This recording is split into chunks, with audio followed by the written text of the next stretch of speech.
നമസ്കാരം പ്രിയ പ്രേക്ഷകരെ, നമുക്കിന്ന് എങ്ങനെ തക്കാളി മോര് കൂട്ടാൻ വയ്ക്കാമെന്ന് നോക്കാം. തേങ്ങ അരച്ചിട്ടാണ് നമ്മൾ ഈ മോര് കൂട്ടാൻ വയ്ക്കുന്നത്.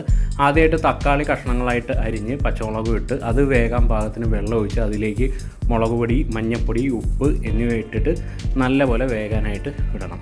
അങ്ങനെ വെള്ളം തിളച്ച് വരുന്ന സമയത്ത് നമ്മൾ അതിലേക്ക് അരച്ചു വെച്ച തേങ്ങ ചേർക്കുക.